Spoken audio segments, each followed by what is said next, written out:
Perusahaan Kattel menyatakan bahwa baterai 5C baru mereka mampu menahan setidaknya 80% kapasitas setelah melalui 3.000 siklus pemakaian, yang setara dengan perjalanan sepanjang 1,8 juta kilometer. Angka tersebut jauh lebih lama daripada rata-rata baterai mobil listrik saat ini.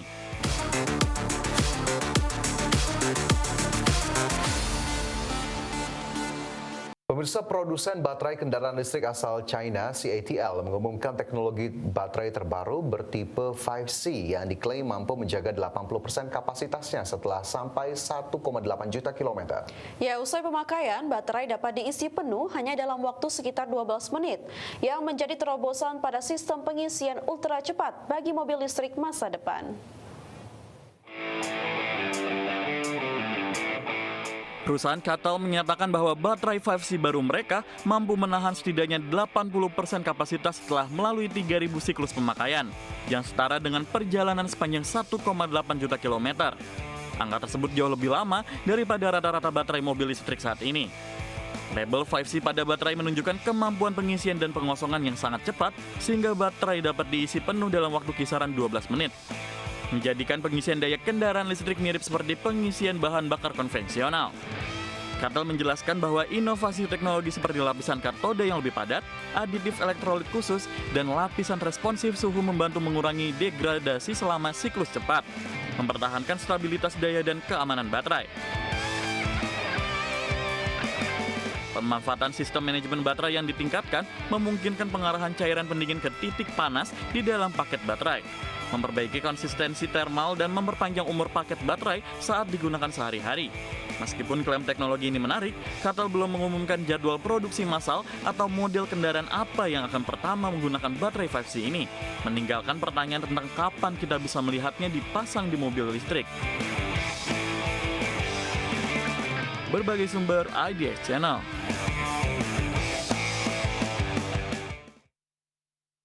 Raksasa teknologi Alphabet mencatatkan rekor pendapatan tahunan fantastis sebesar 400 miliar dolar Amerika Serikat atau setara 6.700 triliun rupiah.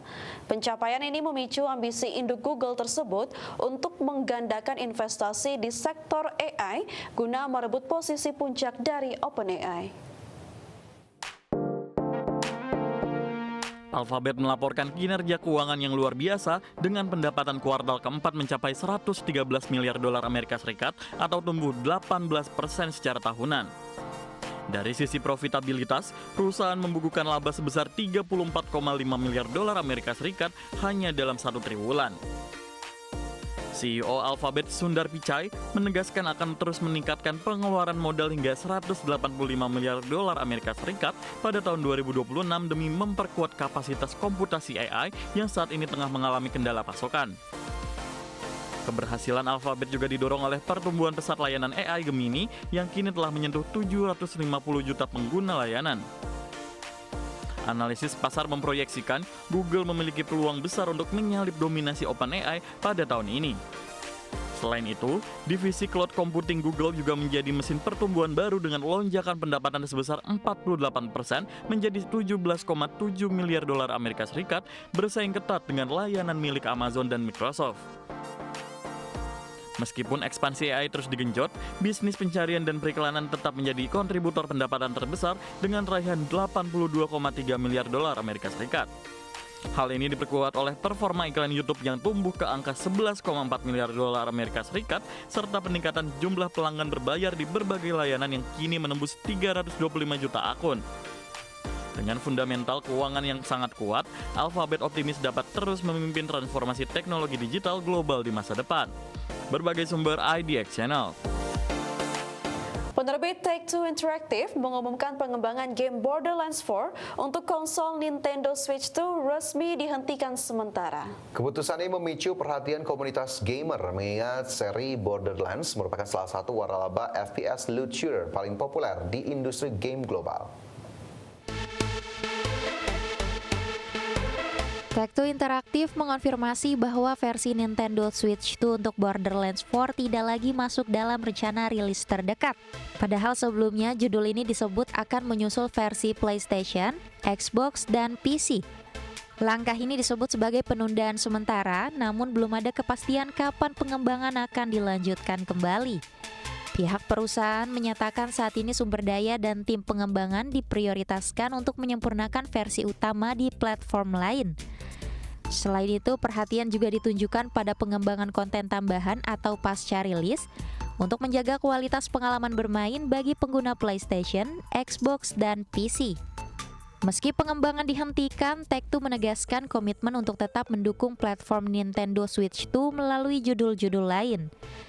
Beberapa game dalam portofolio perusahaan disebut masih dalam rencana rilis untuk konsol tersebut, menunjukkan kerjasama strategis dengan Nintendo masih berlanjut. Penghentian sementara ini memunculkan berbagai spekulasi di kalangan komunitas gamer dan pengamat industri.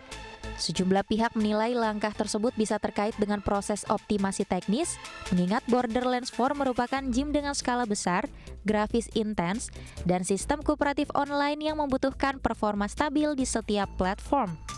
Bagi penggemar Nintendo, kabar ini menjadi pukulan tersendiri, terutama bagi mereka yang menantikan kehadiran seri terbaru Borderlands di platform hybrid tersebut. Namun status dihentikan sementara masih menyisakan peluang bahwa proyek ini dapat kembali dilanjutkan di masa mendatang. Secara keseluruhan, keputusan Take-Two untuk menjeda pengembangan Borderlands 4 di Switch 2 menunjukkan bagaimana strategi distribusi game modern sangat bergantung pada prioritas teknis dan bisnis di tengah persaingan industri yang semakin ketat. Berbagai sumber IDX Channel. Pemirsa, penerbit Null Games dan pengembang Mummies Best Games mengumumkan perilisan Chain Stuff, sebuah game aksi platformer yang menawarkan pengalaman brutal dan visual unik. Ya, game ini akan hadir pada 8 April 2026 untuk berbagai platform termasuk PlayStation, Xbox, Nintendo Switch, dan PC. Penerbit Null Games dan pengembang Mummies Best Games mengumumkan perilisan game Chain Stuff. Chain Stuff dijadwalkan meluncur secara global pada 8 April 2026 untuk PlayStation 5, Xbox Series, PlayStation 4, Xbox One, Nintendo Switch, dan PC melalui Steam dengan harga $14,99 Amerika Serikat atau sekitar Rp250.000, menandakan titik temu antara game indie dengan pasar multiplatform. Game ini berlatar di bumi yang dikuasai makhluk alien Star Spores, di mana pemain berperan sebagai prajurit yang harus bertahan melawan gerombolan makhluk mutasi dan bos skala besar, memberikan alur cerita yang memadukan aksi dan latar dunia pasca invasi. Senjata utama dalam Chain Stuff adalah sebuah tombak yang dapat berubah bentuk dan berfungsi sebagai grappling hook, dipakai sebagai perisai atau lemparan penyerang, memberikan pilihan strategi berbeda yang memengaruhi jalan cerita dan ending game. Permainan ini menampilkan sekitar 10 level dengan gaya visual hand-drawn yang terinspirasi dari sampling album rock era 70-an dan 80-an. Memberikan nuansa estetika yang kuat dan berbeda dari game platformer pada umumnya. Pemanfaatan soundtrack metal klasik karya komposer Deon Van Harden menambah keintensan game, menggabungkan irama bergaya rock dengan konteks permainan yang kekar dan energik, memberikan pengalaman audio visual yang padat. Berbagai sumber IDX Channel.